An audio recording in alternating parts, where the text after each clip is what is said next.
Hello students, welcome once again. So आपण बघतो topic wave optics आणि आज या टॉपिकची जी काही थिअरी आहे किंवा जे काही ॲज पर टेक्स्टबुक पॉईंट आहेत त्यातला आज कदाचित शेवट होईल. आज शेवटचा पार्ट आपण स्टडी करणार आहोत. सो याच्या आधीची जी काही लेक्चर्स आहेत ती सगळी इम्पॉर्टंट आहेत. ॲज पर सिलेबस व्यवस्थित कंडक्ट केलेले आहेत. ती सगळी व्यवस्थित बघा, त्याच्या व्यवस्थित नोट्स प्रिपेअर करा. त्याच्यामध्ये काही शंका असतील तर तशा त्यावेळेला विचारा, कारण तो महत्त्वाचा टॉपिक आहे. कन्सेप्ट सगळ्या महत्त्वाच्या आहेत. आपण सुरुवात वेव्ह थिअरी ऑफ लाईटनं केली होती, त्याच्यानंतर इंटरफरन्सचा पार्ट बघितला आणि त्याच्यानंतर डिफ्रॅक्शनचा पार्ट बघितला. आता ॲक्च्युली या वर्षीच्या सिलेबसला तुम्हाला पोलरायझेशन आणि हा रिझॉल्विंग पॉवर असे दोन महत्त्वाचे पॉईंट्स होते, पण ते रिडक्शनमध्ये आहेत, रिड्यूस्ड सिलेबसमध्ये आहेत. त्यामुळे मी अगदीच इन शॉर्ट तुम्हाला ते पॉईंट सांगितलेले होते. पोलरायझेशन पण आपण इन शॉर्ट बघितलं होतं. तसंच आज आपण रिझॉल्विंग पॉवरचा एक जो पॉईंट आहे, okay, resolving power of telescope and microscope, हा सुद्धा पॉईंट ॲक्च्युली रिडक्शन सिलेबसमधला पॉईंट आहे, पण थोडंफार त्याचं तुम्हाला माहीत असावं म्हणून मी ते जस्ट इथं ब्रीफ करतो आहे. ओके, हा पॉईंट झाल्यानंतर ॲक्च्युली हा टॉपिक संपतो आहे. परंतु हा पॉईंट झाल्यानंतर आपण जे काही इंटरफरन्स आणि डिफ्रॅक्शन बघितलं होतं, ज्या दोन कन्सेप्ट्स बघितल्या होत्या त्याच्यावरती कॉन्सन्ट्रेशन करू आणि त्याचा एक कंपॅरेटिव्ह चार्ट करूया. कारण ऑलरेडी तर आपण आता डेफिनेशन्स किंवा त्याचं मॅथमॅटिकल ॲनालिटिकल ट्रीटमेंट जी आहे ती बघितलेली आहे सगळी, की इंटरफरन्स पॅटर्न कसे असतात, डिफ्रॅक्शन पॅटर्न कसे असतात. पण एक जस्ट थेरॉटिकल किंवा एक इन जनरल ब्रीफ आयडिया म्हणून आपण इंटरफरन्स आणि डिफ्रॅक्शनचा एक कंपॅरेटिव्हली चार्ट आपण हा पॉईंट झाल्यानंतर बघूया, म्हणजे हा टॉपिक पूर्णपणे संपून जाईल. याच्यानंतर याचे जर न्यूमरिकलचा विचार केला तर याचे न्यूमरिकल एक 3 ते 4 टाईप्समध्ये आपल्यासमोर येत आहेत. एक रिफ्रॅक्टिव्ह इंडेक्स प्रिझम या कन्सेप्टमध्ये येतो. एक आपल्याला इंटरफरन्स टाईपवरती न्यूमरिकल्स येतात. एक डिफ्रॅक्शन टाईपवरती न्यूमरिकल येतात आणि एक ह्या रिझॉल्विंग पॉवरवरती न्यूमरिकल येतात. पण हा पॉईंट रिड्यूस असल्यामुळं याच्यावरचे काही न्यूमरिकल तुम्हाला येणार नाहीत. त्यामुळं इंटरफरन्स, डिफ्रॅक्शन आणि रिफ्रॅक्टिव्ह इंडेक्स अशा 3 टाईपचे न्यूमरिकल आपल्याला या टॉपिकमध्ये स्टडी करावे लागतील. आता तुम्ही जर टेक्स्टबुक बघितलं तर बरेचसे न्यूमरिकल पाठीमागे दिलेले आहेत, तर त्याच्यामधले रिडक्शन पॉईंट सोडून जे काही न्यूमरिकल्स आहेत त्याचे सगळे आन्सर्स मी तुम्हाला देतो आहे. त्याचबरोबर इंटरफरन्स आणि डिफ्रॅक्शनचे काही एक्स्ट्रा न्यूमरिकल आहेत, जी काही लास्ट सिलेबसला इम्पॉर्टंट होती. लास्ट सिलेबसप्रमाणे जी काही न्यूमरिकल्स आहेत तीसुद्धा न्यूमरिकल आपण घेतो आहे. सो आपण हे लेक्चर किंवा हा सगळा सिलेबसचा पॉईंट झाल्यानंतर टेक्स्टबुकमधले आणि काही इंटरफरन्स आणि डिफ्रॅक्शनचे अदर न्यूमरिकल्स जे अदर मटेरियलमधले आहेत त्याचं डिस्कशन करणार आहे. आणि हे सगळं झाल्यानंतर मग आत्तापर्यंतचे जे काय आता CETचे क्वेश्चन्स आपले राहिले होते बरेचसे मागच्या पॉईंटचे, तर ते सगळे पॉईंट्स घेऊन आपण त्याच्यावरचं एक लेक्चर आपण घेणार आहे. त्यामुळे कदाचित आजचं लेक्चर आणि मे बी उद्या आणि परवा असे अजून 2 कदाचित लेक्चर्स किंवा फार फार तर 2 लेक्चर्समध्ये या टॉपिकचा पूर्णपणे स्टडी आपला संपून जाईल. मग आपण पुन्हा जे काही उरलेले टॉपिक आहेत ते घेऊया. ओके, सो हा टॉपिक थोडासा लेंदी आहे, पण रिडक्शन पॉईंट्स असल्यामुळे थोडासा कमी झालेला आहे. कदाचित हे जर रिडक्शन पॉईंट जर सिलेबसमध्ये इन्क्लूड असते तर अजून कदाचित 4 लेक्चरसुद्धा लागले असते, कारण तेवढा वास्ट टॉपिक आहे. मागच्या वर्षी 2 होते ते यावर्षी एकच टॉपिक करून सगळे पॉईंट्स मर्ज केलेले आहेत. त्यामुळे सिलेबसची रेंज जी आहे ती वाढलेली आहे, पण पुन्हा रिड्यूस झाल्यामुळं थोडासा टॉपिक लवकरच हा संपतो आहे असं मला वाटतं. फार फार तर अजून आजचं लेक्चर धरून 2 किंवा 3 लेक्चरमध्ये हा टॉपिक पूर्णपणे संपून जाईल. त्यामुळे या टॉपिकमधले सगळे पॉईंट्स व्यवस्थित रिवाईज करा, समरी तयार करा. याचाही क्विक रिव्ह्यू मी हवं तर तुम्हाला पाठवेन. जे काय हायलाइटेड पॉईंट्स आहेत ते व्यवस्थित बघा, त्याची सगळी थेरी समजली का बघा, कन्सेप्ट काय आहे त्याच्यामध्ये ते सगळं समजलं का बघा, म्हणजे व्यवस्थित याचा अभ्यास करून याचे CETचे क्वेश्चनसुद्धा व्यवस्थित सॉल्व करता येतील. ओके, सो आज आपण थेरॉटिकल 2 पॉईंट्स बघणार आहोत आणि त्याचबरोबर मग काही न्यूमरिकलचं डिस्कशनसुद्धा आजच्या लेक्चरमध्ये करणार आहोत. आणि उद्यापासून मग आपले CETचे क्वेश्चन जे काही राहिलेले आहेत ते सगळे क्वेश्चन्स आत्तापर्यंतचे बरेचसे मला वाटते डिस्कस केलेले त्याच्या आधी मी, पण अजूनही काही राहिलेले आहेत ते आपण पुढच्या लेक्चरला घेऊया. ओके, सो आता मी मुद्दाम थोडंसं इथं थेरी रिटर्न केलेलं आहे, कारण जस्ट ब्रीफ तुम्हाला करायचं आहे त्यासाठी. अदरवाईज मी हे डिटेलमध्ये तुम्हाला एक्सप्लेन केलं असतं, तरी पण मी तुम्हाला शॉर्टमध्ये याचा अर्थ सांगेन, तोही तुम्हाला बऱ्यापैकी समजून जाईल की नक्की हा पॉईंट काय आहे. Okay, so the heading is resolving power of the microscope and telescope. आता सगळ्यात पहिल्यांदा आपण मायक्रोस्कोप आणि टेलिस्कोपचा अर्थ समजून घेऊया. सिंपल आहे बघा की मायक्रोस्कोप म्हणजे आपल्याला मायक्रो ऑब्झर्वेशन्स करण्यासाठी जे काही इन्स्ट्रुमेंट लागेल ते म्हणजे सिंपल मायक्रोस्कोप.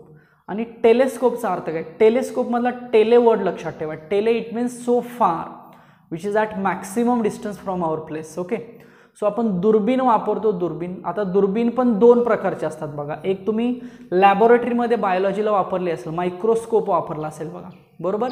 ती सुद्धा एक प्रकारची दुर्बीणच आहे. आणि आपण एखादं ग्रहण बघण्यासाठी किंवा एखादा तारा बघण्यासाठी सुद्धा आपण एखादी दुर्बीण वापरतो, लेन्स वापरतो. ओके, सो तेच आहे थोडक्यात मायक्रोस्कोप आणि टेलेस्कोपमध्ये. सो मायक्रोस्कोप म्हणजे काय, थोडक्यात ती ऑब्जेक्ट, जवळचा ऑब्जेक्ट आपल्याला बघायचा आहे इन डिटेल. ओके, त्यामुळे मायक्रोस्कोप कन्सेप्टमध्ये स्मॉल डिस्टन्स कॅल्क्युलेट केलं जातं. इथं लिहिले बघा, मिनिमम डिस्टन्स, स्मॉलेस्ट डिस्टन्स म्हटलं जातं. ओके, ॲपर्चर असतो ना, न्यूमेरिकल ॲपर्चर, थोडक्यात ते जे स्मॉल डिस्टन्स असतं ते कॅल्क्युलेट केलं जातं. आता याच्यामध्ये लेन्स वगैरे सगळा तोच स्टडी आहे. लेन्स आहेत, इमेज टाकलेले आहे, आउटपुट आपल्याला मिळणार आहे. सेम स्टडी आहे मायक्रोस्कोपमध्ये पण आणि टेलेस्कोपमध्ये. फक्त थोडा डिफरन्स काय, मायक्रोस्कोपमध्ये फाइंड आउट केलं जातं मिनिमम डिस्टन्स. ओके, आणि टेलेस्कोप हे आपल्याला फार दूरवरचा ऑब्जेक्ट बघायचा असं आपण म्हणतो. त्यामुळे त्याच्यामध्ये जे स्मॉल अँगल येतो, आपण जेव्हा एखादी इमेज लांबवरची बघणार आहे तर ती हॉरिझॉन्टलपासून आपण ज्या इमेजकडे बघणार आहे त्याच्यामध्ये एक छोटासा अँगल येतो, तर त्याला अँग्युलर सेपरेशन म्हटलं जातं किंवा स्मॉल अँगल म्हटलं जातं. तर तो स्मॉल अँगल कशामध्ये येतो, तर ह्या टेलेस्कोपमध्ये येतो. सो पहिल्यांदा लक्षात घ्या की मायक्रोस्कोपमध्ये आपल्याला मिनिमम डिस्टन्स काढायचा आहे, टेलेस्कोपमध्ये आपल्याला मिनिमम अँगल फाइंड आउट करायचा आहे. ओके, मग याच्यामध्ये दोन गोष्टी फाइंड आउट केल्या जातात. एक म्हणलं जातं लिमिट ऑफ रिझॉल्युशन आणि एक म्हणलं जातं रिझॉल्विंग पॉवर. तर लिमिट ऑफ रिझॉल्युशनचा डायरेक्ट फॉर्म्युला असा आहे बघा, डी म्हटलं ना, डी म्हणजे काय, स्मॉलेस्ट डिस्टन्स. सो ते लॅम्बडा पण ट्वाईस साइन अल्फा इतकं असतं. तर अल्फा म्हणजे काय, तिथं जे रेज आहेत त्यानं सबटेंड केलेला अँगल इमेजपासनं. त्याच्यानंतर लॅम्बडा म्हणजे काय, वेवलेंथ आहे. So D is equal to, हेच मग 1.22 लॅम्बडा पण ट्वाईस साइन अल्फा असं सुद्धा घेतलं जातं. सो हा जो फॉर्म्युला आहे, या फॉर्म्युल्यावरून स्मॉल डिस्टन्स जे कन्सिडर केलेलं आहे मायक्रोस्कोपमधलं, ज्याला की लिमिट ऑफ रिझॉल्युशन म्हटलेलं आहे, ते फाइंड आउट केलं जातं. आणि सिंपल रिझॉल्विंग पॉवर म्हणजे काय, तर जे काही लिमिट ऑफ रिझॉल्युशन आहे ते रिव्हर्स करायचं. म्हणजे reciprocal of the limit of resolution is called as resolving power. इकडं सुद्धा सेम तसाच फॉर्म्युला घ्यायचा, रेसिप्रोकलच घ्यायचा आहे. मग 1/d म्हटलं जातं. मग तुम्ही आहे हा रिव्हर्स केला तरी चालेल किंवा यालाच 2 mu sine alpha upon lambda असंही घेतलं तरी चालतं. ह्यातला जो म्यू साइन अल्फा याला न्यूमेरिकल ॲपर्चर म्हणतात. जे काही इनपुटची रेंज आहे ना, डिस्टन्सच आहे ना एक प्रकारचं, त्याला न्यूमेरिकल ॲपर्चर म्हटलं जातं. सो हे दोन फॉर्म्युले आपल्याला मायक्रोस्कोपसाठी लक्षात ठेवावे लागतील. सेम हेच दोन फॉर्म्युले आपल्याला टेलेस्कोपसाठी लक्षात ठेवावे लागतील. फक्त टेलेस्कोपमध्ये स्मॉल डीच्या ऐवजी काय येणार आहे, डी थिटा येणार आहे. D theta is what, it is the smaller angle, small angle. Okay, जो काही स्मॉल अँगल आहे इनपुटपासून केलेला तो डी थिटा, त्याची व्हॅल्यू असते 1.22 लॅम्बडा अपॉन ए. इथं पण बघा तोच फॅक्टर आहे 1.22, तसाच 1.22 लॅम्बडा अपॉन ए. हे टेस्टमध्ये एक क्वेश्चन असा होता बघा, ए म्हणजे ती स्लिट विड्थ असेल ती. ओके, मग याला रिव्हर्स करा म्हणजे काय मिळेल तुम्हाला, रिझॉल्विंग पॉवर मिळेल. सो आपण म्हणू शकतो की reciprocal of the limit of resolution, जे काही लिमिट ऑफ रिझॉल्युशन आहे त्याचा जर आपण रेसिप्रोकल घेतला तर आपल्याला काय मिळणार आहे, रिझॉल्विंग पॉवर मिळणार आहे. सो त्याचे हे दोन फॉर्म्युले, हे मायक्रोस्कोपचे दोन फॉर्म्युले आणि हे टेलेस्कोपचे दोन फॉर्म्युले. असा हा रिझॉल्विंग पॉवरचा पॉईंट आहे regarding the microscope and telescope. So this is the just brief introduction of the microscope and telescope and their limit of resolutions and resolving power. Okay, so actually हा रिडक्शनमधला पॉईंट आहे. हा in detail खूप मोठा point आहे, पण reduce केल्यामुळं तितकासा तुमचा मग स्टडी कमी झालेला आहे. पण शॉर्टमध्ये तुम्हाला सांगणं अपेक्षित आहे म्हणून मी हा केला. त्यामुळे हे व्यवस्थित लिहा, हे पाठांतर करा. आता फार डिटेलमध्ये जाऊ नका, याच्या काही हरकत नाही, पण ॲटलिस्ट फॉर्म्युले लक्षात राहतात का बघा, तसे मग पाठ करून ठेवले तरी सुद्धा चालू शकतील. ओके, सो आता याच्यानंतर आपण इंटरफरन्स आणि डिफ्रॅक्शनचा एक ॲक्च्युली गरज नाही बघायची, पण इन डिटेल थेरी तर आपण बघितलेली आहे, पण एक जस्ट शेवट करूया ह्या टॉपिकचा, म्हणून त्याचा कंपॅरेटिव्हली स्टडी करूया आणि मग त्याच्यानंतर न्यूमेरिकल्स कसे असतात, एक दोन न्यूमेरिकल व्यवस्थित समजले की बाकीचे न्यूमेरिकल्स तुम्ही त्याच्या रिलेटेड सॉल्व करू शकता. त्यामुळे इंटरफरन्स आणि डिफ्रॅक्शनचे मग आपण न्यूमेरिकल्स बघू. त्याच्या आधी आपण तो कंपॅरिझनचा चार्ट बघूया.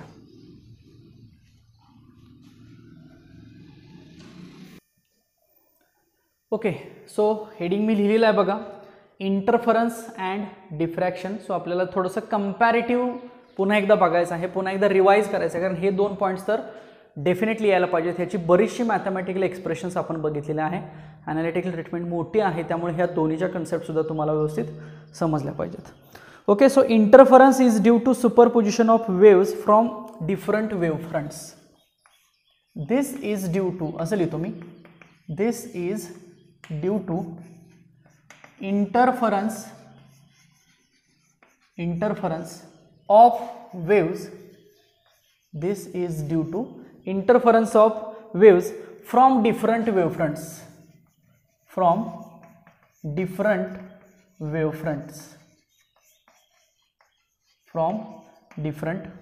म्हणजे आपण थोडक्यात दोन वेगवेगळे सोर्सेस घेतले होते ना, पण ते मोनोक्रोमॅटिक कोहरंट सोर्सेस होते. पण हेच डिफ्रॅक्शनमध्ये काय होतं बघा, स्लिटमधनं एकदम लाईट आली होते, नंबर ऑफ सोर्सेस आले होते.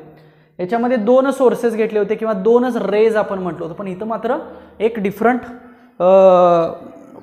सोर्स होता आणि त्याच्यामध्ये बरेचसे सोर्सेस इनबिल्ड होते. So it is due two waves coming from different parts of the same wave front. This is due two waves coming from different parts, source म्हणजे थोडक्यात different parts of same वेव्हफ्रंट.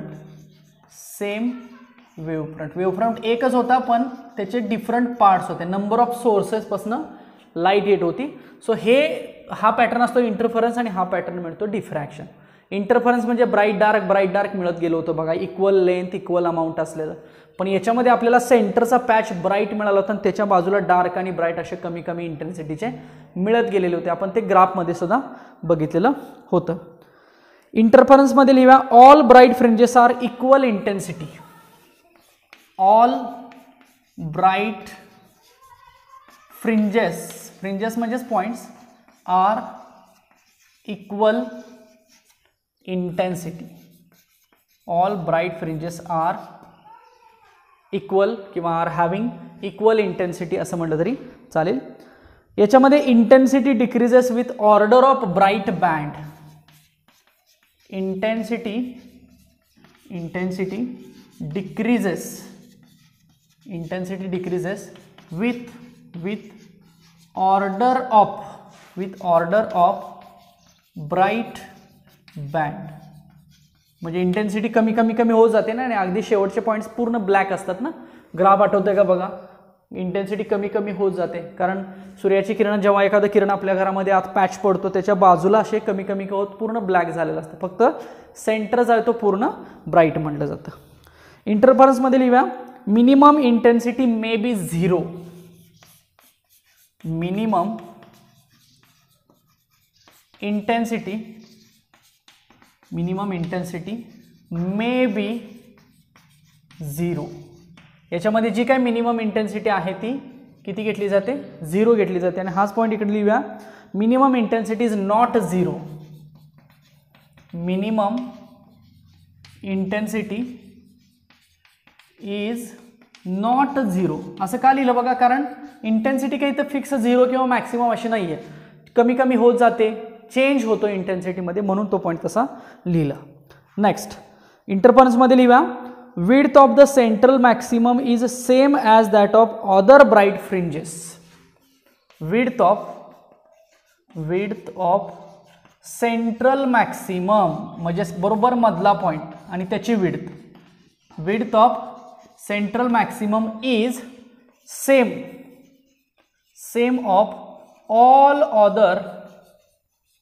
other bright points ना, किंवा bright fringes. बरोबर आहे का बघा, म्हणजे याच्यामधला सेंटरचा ब्राईट असू देत किंवा जे उरलेले ब्राईट असू देत, ह्या सगळ्यांची विड्थ कशी असते, सेम असते. कारण इंटरफरन्समध्ये ब्राईट डार्क आणि सगळे जे काही ब्राईट डार्क्स असतात त्यांची सगळ्यांची विड्थ कशी असते, सेम असते. आणि हे आपण मॅथमॅटिकल पण प्रूव्ह केलं होतं. त्यामुळे आपण म्हणू शकतो की width of central maximum is same as all other bright fringes. डिफ्रॅक्शनमध्ये लिहूया आपण, width of central maximum is broader than the other maxima, hence it is double the fringe width. ह्याच्यामध्ये मात्र काय होतं बघा, विड्थ ऑफ सेंट्रल मॅक्सिमा म्हणजे जो मधला जो पॅच आहे जो पूर्ण ब्राईट असतो, width of central maxima is maximum म्हणतो, ब्रॉडर म्हणण्यापेक्षा is maximum as compare to other bright bands किंवा अदर ब्राईट फ्रिंजेस. बरोबर का? साहजिकच जर सेंटरचा जो पॅच होता बघा, आपला सेंटरचा पॅच म्हणजे डिफ्रॅक्शनमध्ये जो काही आपण सेंटर कन्सिडर केला होता तो सेंटर कसा होता, खूप मोठा होता असं आपण म्हणतो ना. म्हणजे पॅच तो ब्रॉड होता आणि त्याच्या बाजूचे मग सगळे पॉईंट्स कसे होते, वेगळ्या पद्धतीनं डिफरन्शिएट होत गेलेले होते. त्यामुळे सेंटरचा जो पॅच आहे किंवा सेंटरचा जो ब्राईट पॉईंट आहे त्याची विड्थ कशी असेल, जास्त असेल. इंटरफरन्समध्ये लिहूया, the waves emitted by two coherent sources travel in straight line. The waves emitted by two coherent sources, the waves emitted by two coherent sources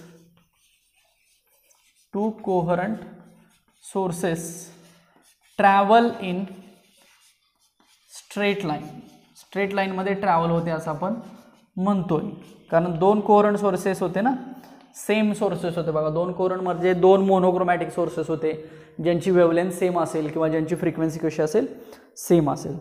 इकडे लिहूया, the light waves are bend at the corners and displaced from their straight line path. The light waves bend. बरोबर का? Bend very important word. Bend होती ना light, त्या ऑपॅक डिस्कमध्ये किंवा स्लिटमधनं bend होती ना. The light waves bend at the corners, एखाद्या कॉर्नरात ती लाईट काय होते, बेंड होते. And displaced from their straight line, and displaced दुसरीकडे निघून जाते, ती स्कॅटर होते ना, स्कॅटर होते बघा. And displaced from their straight line path, displaced from their straight line path. बघा हा कंपॅरेटिव्हली पॉईंट काय आहे, याच्यामध्ये लाईन स्ट्रेट जात होती, ओके, पण याच्यामध्ये बेंडिंग झालं ना. Bending of light is nothing but the diffraction असं म्हणतो आपण. स्कॅटरिंग होतं लाईटचं कुणामध्ये, डिफ्रॅक्शनमध्ये, म्हणून बेंड झाली लाईट. पण इथं मात्र लाईट कशी झाली, जे काही दोन कोहरंट सोर्सेस होते त्यांच्यापासून लाईट जी काही ट्रॅव्हल होणार आहे ती स्ट्रेट लाईनमध्ये ट्रॅव्हल होणार आहे असं आपण म्हणू शकतो. आता रिझॉल्विंग पॉवरचा एक पॉईंट याच्यावरती सांगता येईल. The resolving power of an optical instrument does not depend on the phenomena of interference. आणि त्याच्यामध्ये सांगता येईल resolving power of the optical instrument depends on the phenomena of diffraction. So resolving power याच्यामध्ये depend नाही आहे, याच्यामध्ये depend आहे असा पॉईंट आहे, पण काही हरकत नाही, तो नाही आपण घेतला तरी चालेल. सो 6 नंबरचा एक पॉईंट बघूया. तर हा पॉईंट बघा अगदी सिंपल आहे. डायग्राम काढूया थोडक्यात. आता पॅटर्न ऑलरेडी काढलेला आहे, पण मी एक तिथं पॅटर्न अशा पद्धतीने काढतो बघा. This is bright, this is dark, bright, again this is bright, dark, bright. Okay, so we can say that bright, dark, bright, dark, bright, dark and bright. So alternate bright and dark will observe. So this is nothing but the interference pattern. हा काय आहे, interference pattern आहे बघा. So 6 नंबरचा point आपण सांगूया की interference pattern कसा मिळतो. आता हे ऑलरेडी आपण बघितलेलं आहे, आपण उभं बघितलं ना डायग्राम. सो ही डायग्राम आपण इथं अशी हॉरिझॉन्टल काढू शकतो. ओके, आता हे 6 नंबरचा पॉईंट आपण डिफ्रॅक्शन पॅटर्नसाठी कसा काढता येईल बघा. Diffraction pattern. आता डिफ्रॅक्शन पॅटर्नमध्ये काय करायचं, समजा हा पॅटर्न आपल्याला काढायचा आहे. ओके, तर आता सेंटरचा जो पॅच मिळत होता त्याची इंटेन्सिटी कशी म्हणत होता आपण, जास्त आहे म्हणत होतो. सेंट्रल मॅक्सिमा पॉईंट होता बघा, तिथं पाथ डिफरन्स 0 होतं ना. म्हणजे सेंटरचा जो पॉईंट आहे थोडक्यात तो असा पॉईंट मिळतो आपल्याला. एवढा घेऊया आपण फॉर एक्झाम्पल. हा सेंटरचा पॉईंट आहे. हा पूर्ण कसा आहे, पूर्ण ब्राईट आहे, ह्याला सेंट्रल मॅक्सिमा म्हणतो आपण. याच्या शेजारी डार्क होता बघा, पुन्हा इकडं ब्राईट होता असा, लाईक दिस, एवढा असेल आपण म्हणूया. पुन्हा सेम इकडं थोडीशी विड्थ कमी झाली ना, याच्यापेक्षा याची विड्थ कमी. पुन्हा ब्राईट, पुन्हा विड्थ कमी, बरोबर का. असं करत करत विड्थ कमी कमी होत जाते बघा. ओके, सो फक्त सेंटरचा आहे तो आपल्याला मॅक्सिमम दिसेल, अदरवाईज बाकीच्या विड्थ आहेत त्या कशा होत जातात, कमी कमी होत जातात असं आपण सांगितलं होतं. So these are some comparative points. याच्याही व्यतिरिक्त अजून मॅथमॅटिकल पॉईंट सुद्धा आपल्याला सांगता येऊ शकतात. लक्षात येते, कारण मॅथमॅटिकल आपण इंटरफरन्समध्ये बघितलं होतं, कन्स्ट्रक्टिव्ह, डिस्ट्रक्टिव्ह, डिफ्रॅक्शनमध्ये बघितलं होतं, central maxima, first secondary maxima, first secondary minima, त्यांच्या कंडिशन्स बघितलेल्या होत्या, आठवते.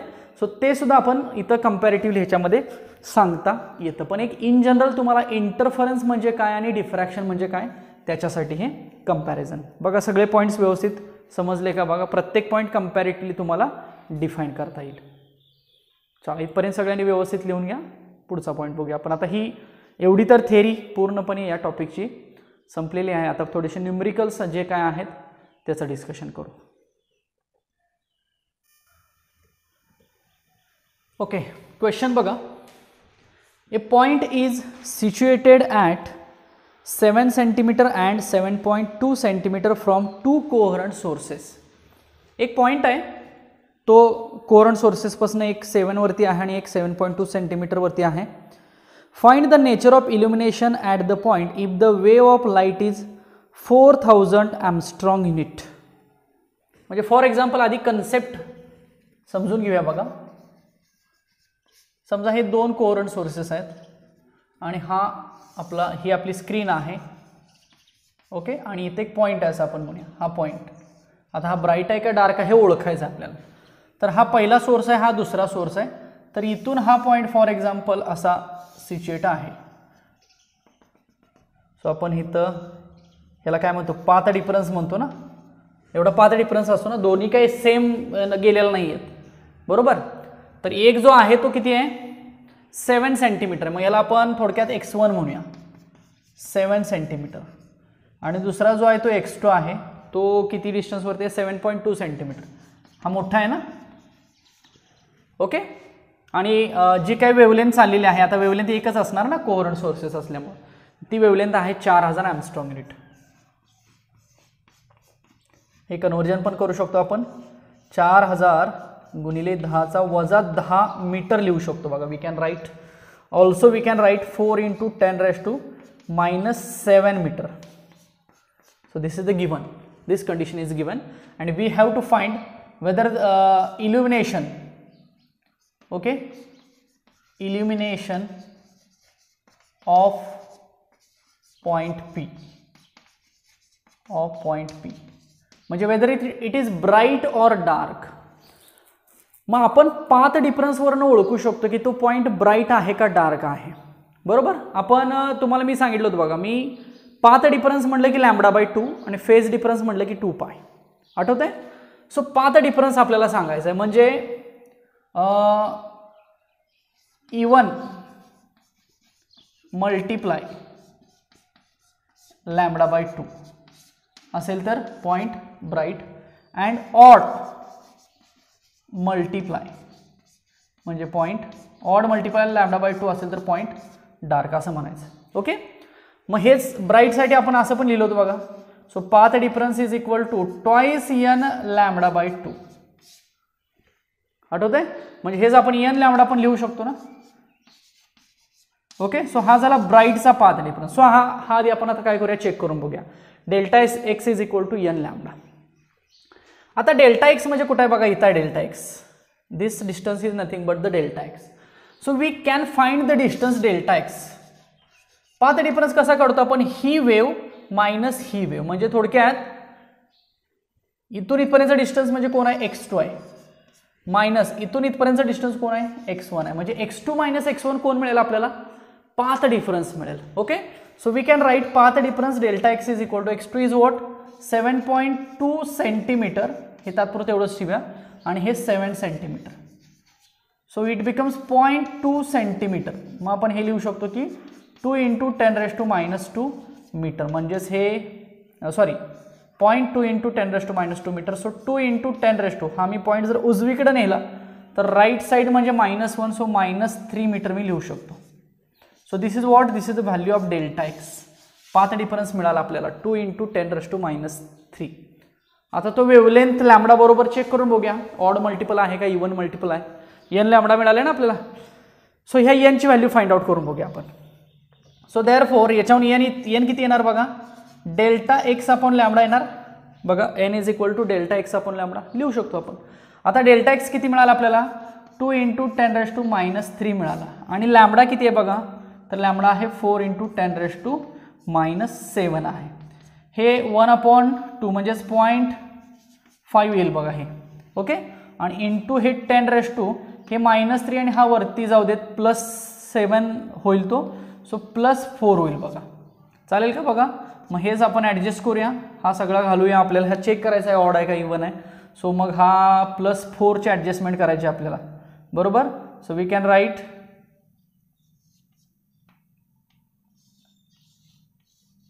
5000 येईल बघा. So this is the value of N. म्हणजे जो इंटिग्रल मल्टिपल आलेला आहे तो एन आलेला आहे, 5000 आलेला आहे.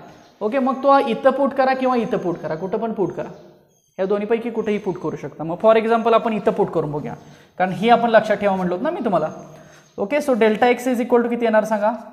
सो 2n म्हणजे 10,000 λ/2. म्हणजे λ/2 ला इवन मल्टिप्लाय झालं बघा, म्हणजे ब्राईटचीच कंडिशन सॅटिस्फाय झाली. Okay. So even multiple of λ/2. So path difference is even multiple of λ/2. So we can say that point P is bright. So this is the nature of illumination of the point. आणि हेच विचारलेलं आहे बघा, समजलं का. Path difference find out केला. So path difference twice n λ/2 ह्या ब्राईटसाठी असतो आपल्याला माहिती आहे. सो ती पहिली कंडिशन आपण चेक करून बघितली, तर तीच कंडिशन इथं सॅटिस्फाय झाली, म्हणजे आपण याला ब्राईट म्हणू शकतो. ते जर ऑड आलं असतं, इथं जर ऑड आलं असतं तर मग तो डार्क म्हणलं असतं. पण 10,000 is the even number. So we can say that the nature of illumination of the point is bright. बघा समजलं का. व्यवस्थित लिहून घ्या. हे आधी क्वेश्चन लिहा आणि क्वेश्चनच्या खाली मग हे याचं आन्सर व्यवस्थित लिहा. चला मी रब करतो, एवढं सगळं व्यवस्थित लिहून घ्या.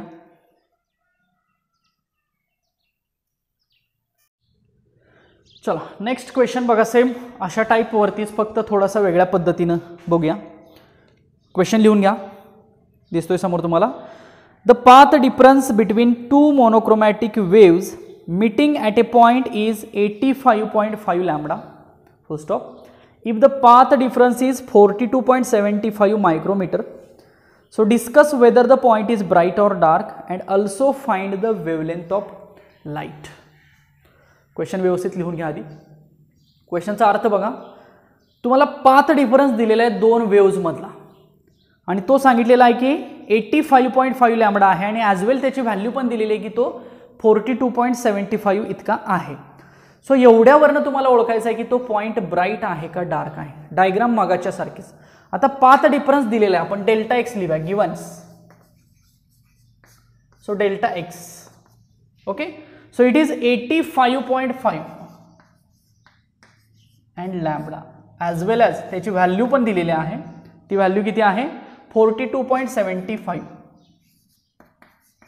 Micrometre.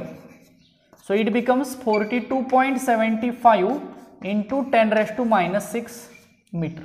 Simple. This is the value of path difference, and we have to find the illumination, or we can say that nature of illumination of light is equal to question mark bright or dark, and as well as we have to find the wavelength. Okay. चला मग इथं येऊया आपण पहिल्यांदा delta x बघा किती दिलेला आहे. So delta x is equal to 80.5 into lambda. आता हे ऑड आणि इवन ओळखायचं आहे. मी तुम्हाला म्हटलं होतं की λ/2 फॅक्टर लक्षात ठेवा, सोपं होतं ना त्यासाठी. मग हा λ/2 करून घेऊया आपण. सो 85.5 हा λ/2 म्हणजे डिवायडेड बाय 2 केलं तर मला मल्टिप्लाइड बाय पण काय करावं लागेल, 2 न करावं लागेल. म्हणजे हा 85.5 ला मला 2 न काय करावं लागेल, मल्टिप्लाय करावं लागेल. मग तुम्हाला हे माहित आहे, हे सोपं आहे. आता हे 171 येईल का बघा. ह्याला जर मल्टिप्लाय केलं तर 171 येईल बघा.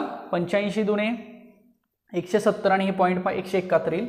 आणि हा इकडला कोण राहिला मग λ/2. म्हणजे हे दोन्ही सेम लिहिले बघा. मी हा असा लिहिला काय ना असा लिहिला काय चालू शकता. आपण λ/2 लक्षात ठेवलाय ना आतापर्यंत पाथ डिफरन्स. मग आता ही व्हॅल्यू कशी आहे सांगा. So this is odd. So we can say that odd multiple of lambda by 2. So point is dark. चालेल का? समजलं? पहिला आन्सर पॉइंट, तर हा काय मिळाला? डार्क मिळाला. आता नेक्स्ट आपल्याला फाइंड आउट काय करायचं आहे? लॅम्बडा फाइंड आउट करायचा. सो डेल्टा एक्स किती दिलेला आहे? 85.5 लॅम्बडा, किंवा हा जरी घेतला तरी सुद्धा चालतं, काही हरकत नाही. आणि हा पाथ डिफरन्स किती दिलेला आहे? 42.75 micrometre. So lambda is equal to what? 42.75 into 10⁻⁻6 upon this 85.5. So you can solve this. जमेल का बघा हे सॉल्व करायला? सो हे सगळं सॉल्व करा, तुम्हाला आन्सर मिळेल 5 इंटू 10⁻⁷ मीटरमध्ये असते ना wavelength. So this is the answer. As well as you can put lambda is equal to, or you can write 5000 into 10⁻10 metre. याचं कन्व्हर्जन तुम्ही असंही करू शकता. का? तर हे ॲमस्ट्रॉंग युनिटमध्ये लिहिण्यासाठी. म्हणून वेवलेंथ आपण ॲमस्ट्रॉंग युनिट सुद्धा लिहू शकतो. So these are the two answers. The point is dark as well as whatever the wavelength of that light is there, it is 5000 angstrom unit. बघा पहिला प्रॉब्लेम आणि हा प्रॉब्लेम दोघांमध्ये जवळपास सिमिलॅरिटी आहे. पॉइंट ब्राईट आहे का dark आहे ओळखलं पहिल्यामध्ये, ॲज वेल ॲज याच्यामध्ये आपण वेवलेंथची पण व्हॅल्यू फाइंड आउट केली. कन्सेप्च्युअल समजून घ्या आणि व्यवस्थित लिहून घ्या. चला पुढचा न्यूमेरिकल लिहून घ्या, इंटरेस्टिंग आहे. Right down question. In Young's double slit experiment, the slits are 0.5 mm apart and interference is observed on a screen placed at a distance of 100 cm from the slits. It is found that ninth bright fringe is at distance of 8.835 mm from the second dark fringe from the center of fringe pattern. Find the wavelength of light used. Interference पॅटर्नवरचाच हा question आहे. फक्त wavelength find करायचे, पण थोडेसे complications आता इथं आहेत. आता बाय प्रिझम एक्सपेरिमेंट कसा असतो हे आपल्याला माहीत आहे. सो गिवन पॉईंट्स बघा कसे लिहा. Sorry, in Young's double slit experiment the slits are 0.5 mm apart. Slits 0.5 mm apart म्हणजे स्मॉल डी दिलेला आहे. चालेल का बघा. सो 0.5 इंटू 10⁻³ मीटर करतो मी. हेच 5 इंटू 10⁻⁴ लिहिलं तरी सुद्धा चालेल ना सिम्प्लिफिकेशनसाठी. दोन स्लिट मधलं डिस्टन्स थोडक्यात दिलेला आहे, म्हणजे स्मॉल डी ना. आठवतं interference pattern Young's double slit experiment. Next,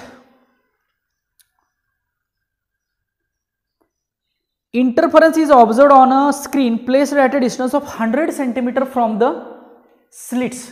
Slits पासून स्क्रीनचा distance 100 cm. So it becomes 100 into 10⁻² metre म्हणजेच 1 मीटर आहे बघा हे थोडक्यात. चालेल का बघा सिम्प्लिफिकेशन. आता इथनं पुढचं महत्त्वाचं आहे. It is found that the ninth bright fringe is at a distance 8.835 mm from the second dark fringe. समजा एकच साईड कुठली तर कन्सिडर करूया, वरची साईड चाललेला आहे बरोबर. सो हा 9th पॉईंट घेऊया. हा कसा आहे? ब्राइट.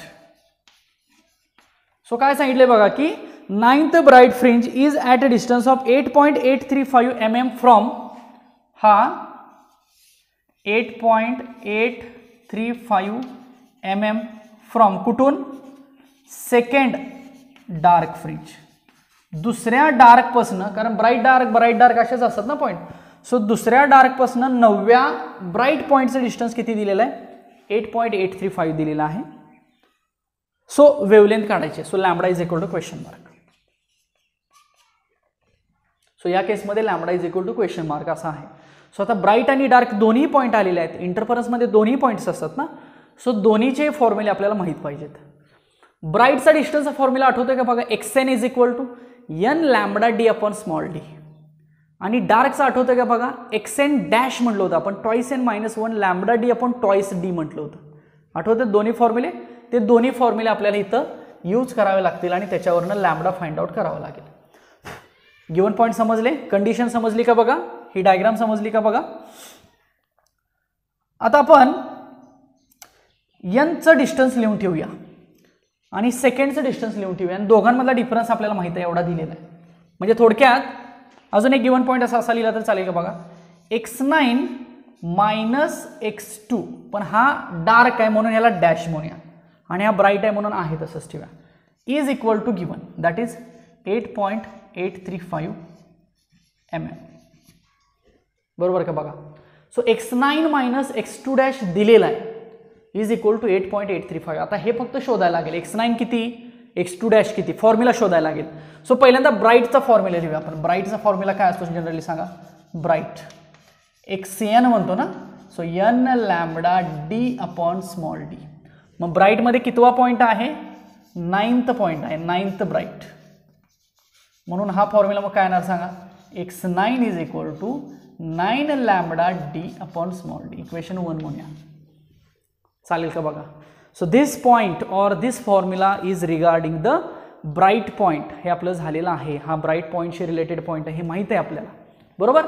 आता तसंच डार्कसाठी लिहूया. डार्क, सो डार्कसाठी आपण फॉर्म्युला काय लिहितो, एक्स डॅश एन लिहितो बघा, आठवतंय का बघा. Twice n - 1 lambda D upon twice d लिहितो. मग हा कितवा डार्क पॉईंट आहे, सेकंड डार्क, म्हणजे ह्याला काय तयार करूया आपण, X dash 2 is equal to 4 minus हे 3/2 लॅम्बडा डी अपॉन डी येणार. इक्वेशन नंबर 2 म्हणूया बघा. So 3/2 lambda D upon d, म्हणजे 9th ब्राईटचा फॉर्म्युला लिहिला हा आणि सेकंड डार्कचा फॉर्म्युला लिहिला हा. आता दोघांमधला डिफरन्स दिलाय बघा, इथे लिहिलं मी.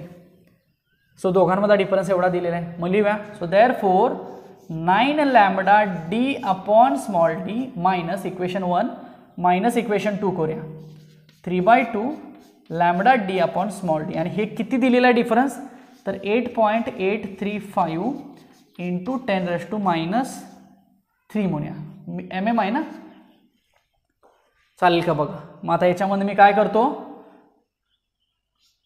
Lambda D upon small D common काढतो. इथं काय राहील 9 मायनस काय राहील 3/2 इज इक्वल टू हे 8.835 इंटू 10⁻³ चालेल. हे सॉल्व केलं की हा ब्रॅकेट किती येईल, so lambda D upon small D 9 दूने 18, 18 वजा 3 15, सो 15/2 येईल हे, इज इक्वल टू 8.835 इंटू 10⁻³ समजतंय का बघा. इथं लिहितो मी. ओके. आपल्याला पाहिजे कोण, लॅम्बडा पाहिजे. सगळ्या टर्म्स आता उजवीकडे घालूया. So lambda is equal to small d वरती जाईल, कॅपिटल डी खाली राहील, 2 वरती जाईल, 15 खाली राहील आणि इंटू हे आहे तसंच राहील 8.835 इंटू 10⁻³ सो हा फॉर्म्युला आपला तयार झाला का बघा. आता स्मॉल डी माहिती आहे का, माहिती आहे. कॅपिटल डी माहिती आहे का, माहिती आहे. ह्या सगळ्या व्हॅल्यू पुट करू शकता आणि तुम्ही लॅम्बडा फाइंड आउट करू शकता. कन्सेप्ट समजली का बघा, ब्राईट आणि डार्कशी रिलेटेड आहे. सो हे समजणं गरजेचं आहे की 9वा ब्राईट आहे ॲज वेल एज दुसरा ब्राईट आहे, दोघांमधलं डिस्टन्स दिलेलं आहे. मग 9व्या ब्राईटचा फॉर्म्युला आपल्याला माहिती आहे हा, दुसऱ्या डार्कचा फॉर्म्युला माहिती आहे आपल्याला हा, दोघांची वजाबाकी मायनस डिफरन्स दिलेला आहे, तो एवढा दिलेला आहे, त्यातनं लॅम्बडा बाजूला काढलेला आहे. त्यासाठी कॅपिटल डी स्मॉल डी माहीत पाहिजे आणि तो दिलेला आहे गिवनमध्ये. सो हे सगळं मग तुम्ही सॉल्व करा, तुम्हाला ॲमस्ट्रॉंग नीटमध्येच काढा, 5890 येईल का बघा. हे फक्त तुम्ही स्वतः सॉल्व करायचं आहे. 5890 ॲमस्ट्रॉंग नीट, दिस इज द आन्सर. बघा समजलं का, सगळा व्यवस्थित पॉज करा स्क्रीन आणि सगळं व्यवस्थित लिहून घ्या. सगळे फॉर्म्युले वगैरे समजले का चेक करा.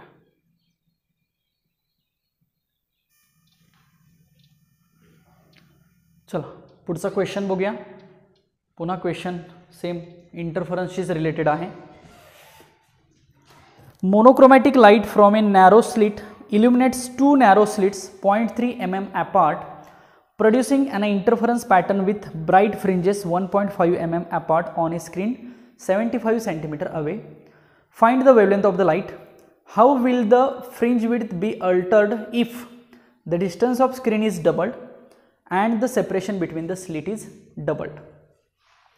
क्वेश्चन काय बघा, एक मोनोक्रोमॅटिक सोर्स आहे, तो लाईट पाठवतोय. Okay.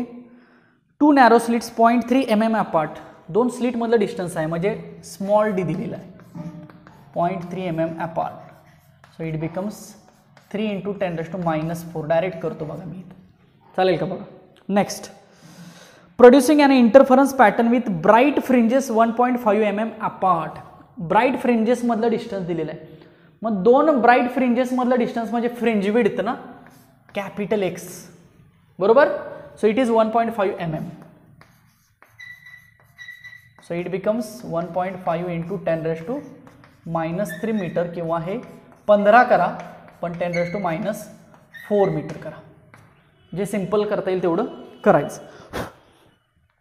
On a screen 75 centimetre away. Screen away म्हणजे 75 सेंटीमीटर डी ना, capital D. So 75 into 10⁻² metre. 75 centimetre screen away आहे ना. ओके. सो एवढ्या डिस्टन्सवरती आहे. सो डी एक्स आणि लॅम्बडा मिळाला. सो पहिल्यांदा वेवलेंथ काढायचे, पहिल्यांदा वेवलेंथ फाइंड आउट करायचे. सिंपल आहे. वेवलेंथचा फॉर्म्युला आपल्याला एक्स डी अपॉन डी माहिती आहे. पण नंतर दोन कंडिशन्स दिलेले आहेत. दोन कंडिशन्स काय दिलेले आहेत? If capital D is doubled, जर कॅपिटल डी डबल केला तर एक्स काय येईल, म्हणजे फ्रिंज विड्थ काय येईल. आणि दुसरा क्वेश्चन असा आहे, if small D is doubled.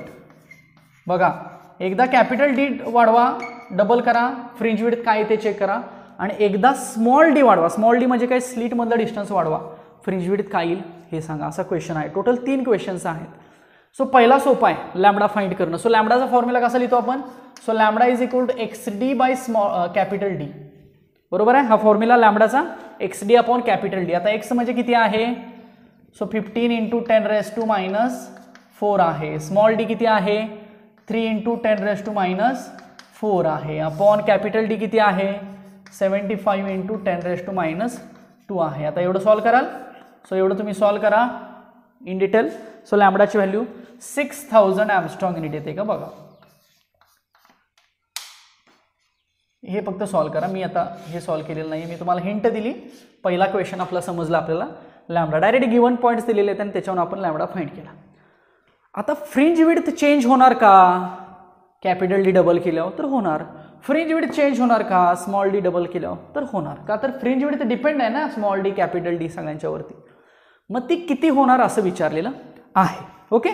So पहिली फ्रिंज विड्थ काढूया. पण पहिली कंडिशन बघा, इफ डी इज डबल्ड, असं म्हटलं मी. फक्त काय म्हटलंय, जे स्लिट आणि स्क्रीन मधलं डिस्टन्स आहे ते डबल केलं असं आपण म्हणूया. मग दोन कंडिशन्स लिहा. फॉर्म्युला आपला काय असतो बघा फ्रिंज विड्थचा? Lambda D upon small d ना. हा फॉर्म्युला लगेच चेंज करता आला पाहिजे. आता आपण याच्यासाठी पहिला फॉर्म्युला लिहूया. x1 is equal to lambda d1 म्हणूया. ओके. देन x2 म्हणूया लॅम्बडा d2 किंवा आता हा फक्त स्मॉल डी ठेवूया.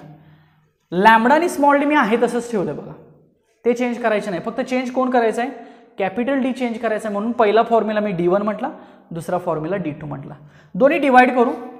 So x1 upon x2 is equal to lambda d1 upon small d, lambda d2 upon small d. Lambda आणि small d तर cancel होईल. फॉर्म्युला राहील x1 upon x2 is equal to d1 upon d2 राहील. आता आपल्याला पहिली fringe width माहित आहे. x1 म्हणजे x माहित आहे बघा, ही पहिली फ्रिंज विड्थ आहे.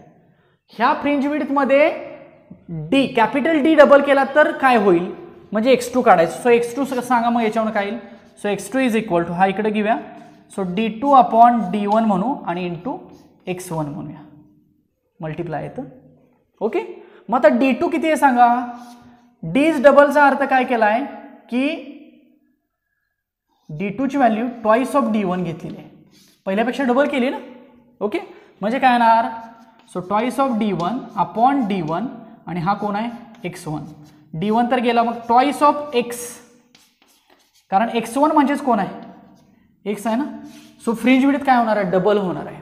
कधी, जर कॅपिटल डी डबल केला तर फ्रिंज विड्थ सुद्धा काय होणार, डबल होणार. मग पहिली फ्रिंज विड्थ किती होती, 1.5 mm होती. सो डबल झाली म्हटलं फ्रिंज विड्थ पण डबल झाली. सो 3 mm होणार आहे. So this is the answer. म्हणजे पहिल्या प्रश्नाचा आन्सर बघा, जर स्क्रीन आणि स्लिट मधलं डिस्टन्स जर डबल केलं तर फ्रिंज विड्थ पण साहजिकच काय होणार आहे, डबल होणार आहे. कारण अजून एक लक्षात येते बघा, इथं हा फॉर्म्युला चेक करा. किंवा हा फॉर्म्युला बघा. फ्रिंज विड्थ आणि डिस्टन्समध्ये रिलेशन कसं दिसतंय, हे दोघं कॉन्स्टंट असताना डायरेक्टली प्रोपोर्शनल दिसते. त्यामुळे हा डबल झाला तर हा सुद्धा काय होणार आहे, सिंपल डबल होणार आहे. लक्षात आलं. आता फक्त आपल्याला हे दुसरं सॉल्व्ह करावं लागेल. पहिलं समजलं का व्यवस्थित बघा सगळ्यांनी. मी थोडंसं रब करतोय जागा आणि दुसरी कंडिशन आपण सॉल्व्ह करूया. चला आता दुसरी कंडिशन बघा. सेकंड कंडिशन म्हणतो मी, इथं लिहितो बघा. If small D is double तर एक्स काय होईल असा आहे ना प्रश्न. मग स्मॉल डी म्हणजे काय, D2 आपण काय केलं, टॉईस ऑफ D1 केला. म्हणजे पहिली D1 होती असं म्हटलं, सो D2 किती केली, पहिल्याच्या डबल केली. सो आता सेम असेच फॉर्म्युले लिहा. चला आता x1, आता इथं मात्र काय लॅम्बडा आणि डी काय करायचा, कॉन्स्टंट ठेवायचा. सो x1 आणि डी मध्ये रिलेशन कसं आलं बघा, इनव्हर्सली रिलेशन आलं याच्यामध्ये. सो फॉर्म्युला असा होईल का, x1 upon x2 is equal to D2 upon D1 होईल. चालेल. सो आपल्याला x2 काढायचा आहे. So x2 is equal to D1 upon D2 into x1. Okay. So D1 upon D2 किती घ्यायला लागेल, टॉईस ऑफ D1 घ्यावं लागेल, x1 घ्यावं लागेल. D1 तर कॅन्सल होईल. सो x1 अपॉन 2 म्हणजे थोडक्यात फ्रिंज विड्थ पहिल्याच्या x1 अपॉन 2चा अर्थ x अपॉन 2च ना, पहिल्याच्या हाफ होणार आहे. कधी जर स्मॉल डी डबल केला तर, का तर इन्व्हर्सली प्रोपोर्शनल आहे बघा. लक्षात येते का बघा, किंवा इथं बघा किंवा इथं बघा, एक्स आणि डी इकडे घेतला तर रिव्हर्स होईल ना, इन्व्हर्सली प्रोपोर्शनल होईल. त्यामुळं जर डिस्टन्स बिटवीन स्लिट जर डबल केलं तर फ्रिंज विड्थ ही निम्मी होणार आहे पहिल्यापेक्षा. मग पहिली किती आहे, 1.5 mm. सो x2 किती येणार, 0.75 mm होणार. So this is the answer. So दोन ट्रिक समजल्या का बघा. पहिल्यामध्ये काय केलं, कॅपिटल डी डबल केला म्हणून फ्रिंज विड्थ पण काय झाली, डबल झाली. आणि दुसऱ्यामध्ये स्मॉल डी डबल केला म्हणून फ्रिंज विड्थ काय झाली, हाफ झाली. So 0.75 mm is the answer.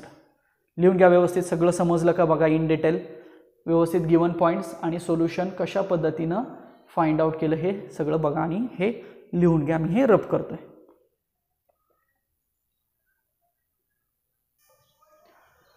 Okay.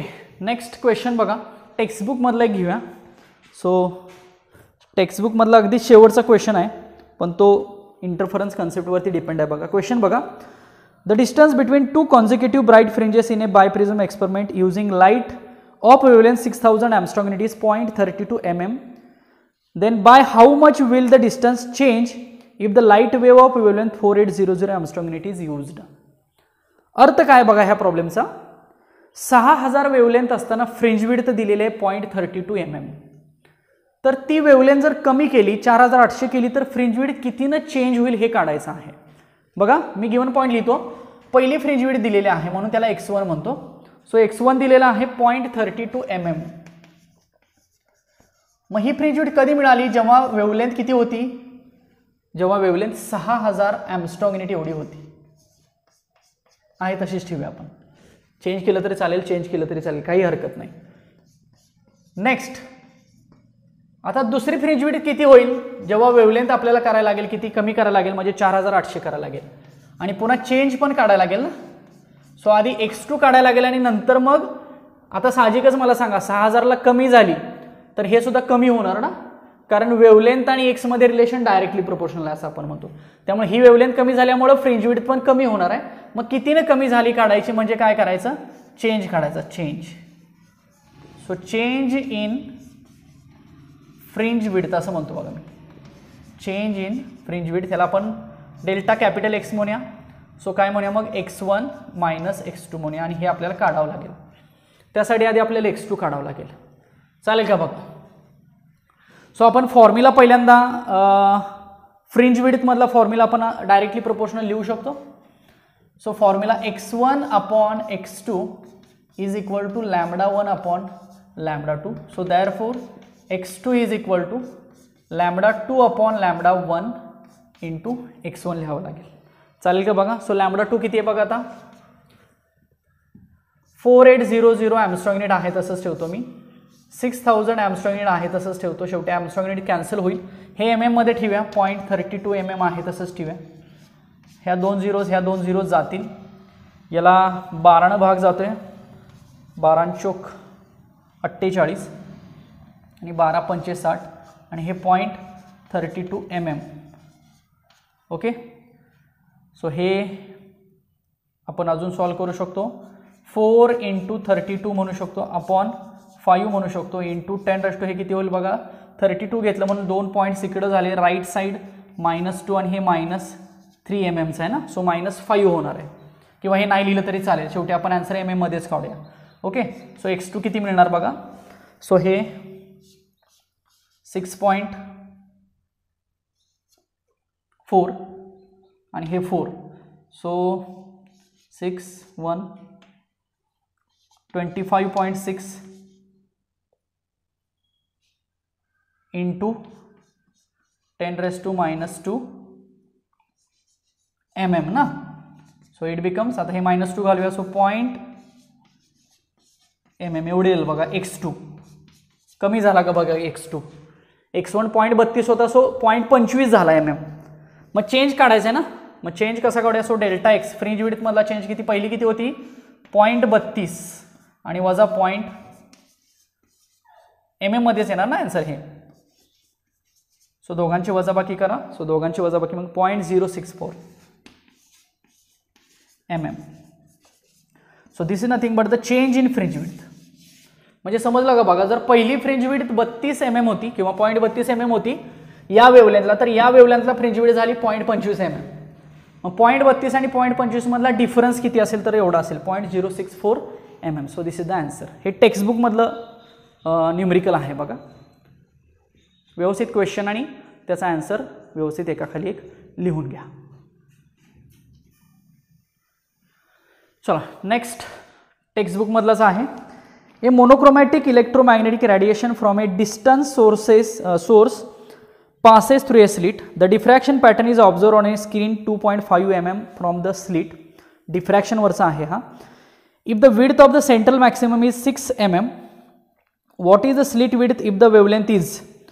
3 टाईपच्या वेवलेंथ वेगवेगळ्या पाठवल्यानंतर स्लिट विड्थ विचारलेली आहे. मग डिफ्रॅक्शन मध्ये स्लिट विड्थ म्हणजे स्मॉल a किंवा d म्हणतो ना आपण, छोटासा स्मॉल d, तो फाइंड आउट करायचा आहे. सो गिवन पॉइंट्स बघूया. The diffraction pattern is observed on a screen 2.5 metre from the slit. So capital D दिलाय बघा. स्लिट पासून डिफ्रॅक्शन पॅटर्न एवढ्या डिस्टन्स वरती मिळाला. नेक्स्ट विड्थ दिलेलं आहे. Width of central maximum W म्हणतो ना आपण, W ती दिलेली आहे 6 mm. So it becomes 6 × 10⁻³ metre. चालेल का बघा. Next what is the slit width, small a म्हणूया. पण हा स्मॉल a तिघांसाठी काढायचा आहे. जेव्हा वेवलेंथ एकाची असेल विजिबल लाईट 500 नॅनोमीटर, म्हणजेच 500 × 10⁻⁹. मी एक सोडून दाखवतो, बाकीचे पुढचे तुम्हाला सुटतील. नेक्स्ट पुढची वेवलेंथ असेल गिवन मध्ये बघा, इन्फ्रारेड 50 मायक्रोमीटर. 50 मायक्रोमीटर म्हणजेच 50 × 10⁻⁶ मीटर. आणि तिसरं असेल 0.5 नॅनोमीटर एक्सरेज.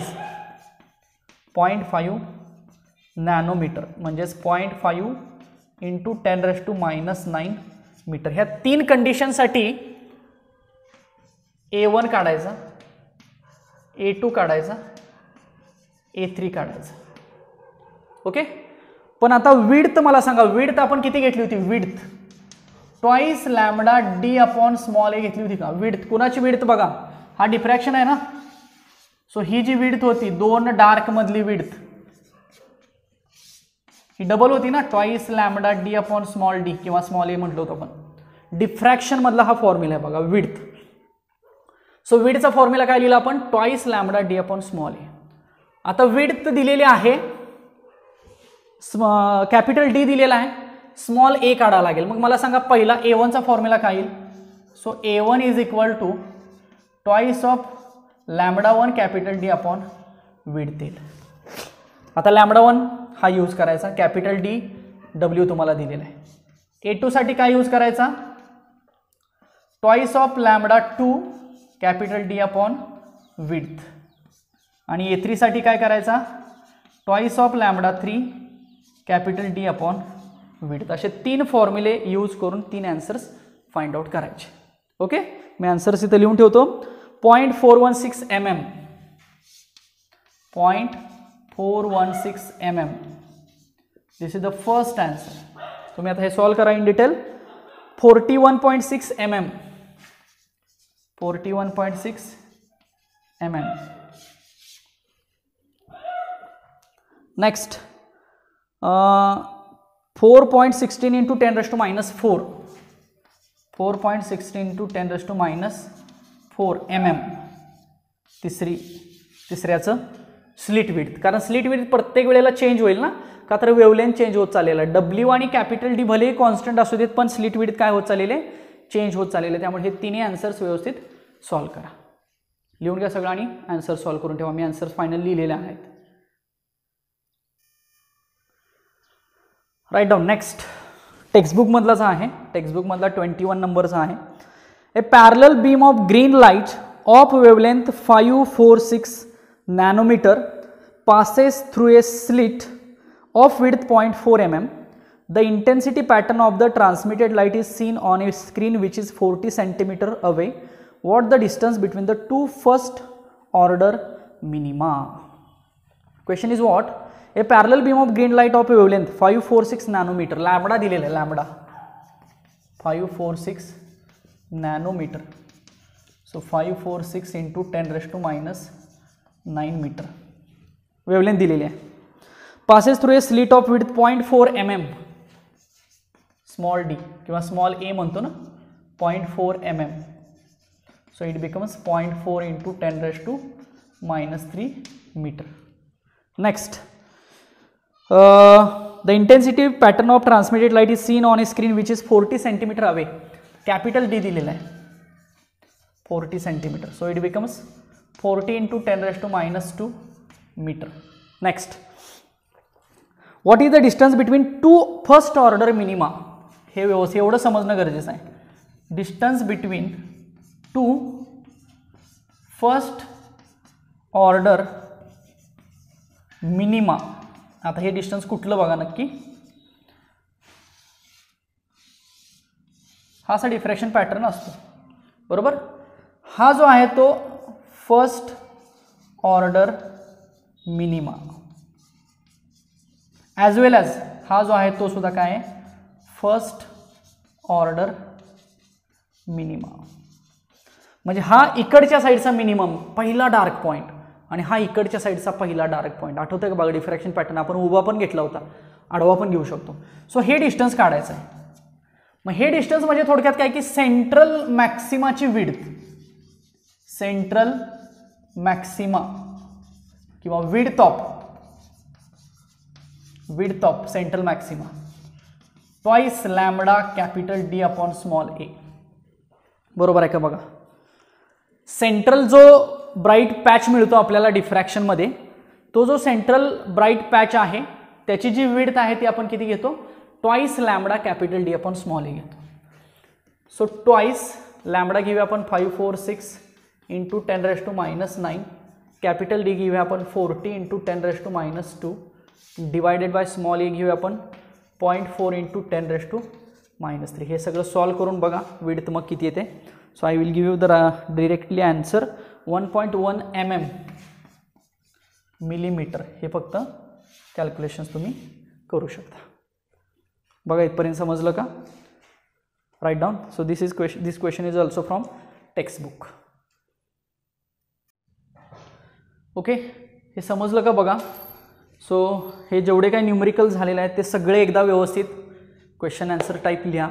समजून घ्या की मी त्याच्यामध्ये क्वेश्चन काय होता आणि मी आन्सर काय सांगितलं तुम्हाला. कन्सेप्ट समजून घ्या म्हणजे पुढचे न्यूमरिकल समजून जायला मदत होईल. कारण याच्यामध्ये इंटरफरन्स आणि डिफ्रॅक्शन वरचेच न्यूमरिकल थोडे कठीण आहेत किंवा कन्सेप्च्युअल आहेत. कारण थेअरी जेवढी समजेल तशा टाईपमध्ये आपल्याला हे सोडवता आले पाहिजेत. त्यासाठी हे न्यूमरिकल्स आजचे जेवढे काही घेतले मी तेवढे सगळे व्यवस्थित क्वेश्चन आन्सर करून ते व्यवस्थित पाठांतर करा त्या सगळ्या न्यूमरिकलचं, की काय फॉर्म्युला घेतला. पाठांतर म्हणजे समजून घेऊन, समजणं गरजेचं आहे ना की कुठला फॉर्म्युला, नंतर स्टेप काय, प्रोसिजरसुद्धा बघत चला व्यवस्थित. त्या प्रोसिजरप्रमाणे हे सगळे करत चला. डेफिनेटली हे सगळं सोपं होऊन जाईल. ओके, सो थांबूया आजच्या लेक्चरला. सो अजूनही बरीचशी न्यूमरिकल्स आपल्याला टेक्स्टबुकमधले घ्यायचे आहेत, तर ती न्यूमरिकल्स आपण पुढच्या लेक्चरला डिस्कस करू. त्याचबरोबर अजूनही बरेचसे CETचे क्वेश्चनसुद्धा याच्यामधले राहिलेले आहेत, ते सुद्धा आपण पुढच्या लेक्चरला डिस्कस करू. सो कदाचित अजून 2 लेक्चर्स या टॉपिकसाठी लागतील. मी सुरुवातीला म्हटलं होतं आज किती होते त्याच्यावर डिपेंड आहे म्हटलं होतं. सो अजून एक न्यूमेरिकलचं आपण लेक्चर घेऊ आणि अजून एक CETच्या न्यूमेरिकलचं लेक्चर घेऊ, म्हणजे अजून कदाचित 2 लेक्चर्समध्ये हा टॉपिक संपूया आणि मग पुढचा टॉपिक घेऊया. ओके. सो या आजच्या लेक्चरमध्ये काही शंका असेल तर तशी विचारा, व्यवस्थित प्रामाणिकपणे अभ्यास करा. व्यवस्थित अभ्यास करा, डेफिनेटली तुम्हाला बऱ्याचशा गोष्टी समजून जातील आणि त्याचा उपयोग तुम्हाला एक्झामसाठी होऊन जाईल. सो आपण थांबूया आजच्या लेक्चरला, भेटूया पुढच्या लेक्चरला. तोपर्यंत अभ्यास करा. काही शंका असतील तर डेफिनेटली मेसेज करा किंवा विचारा, आपण त्याच्यावरती चर्चा करूया. Thank you so much.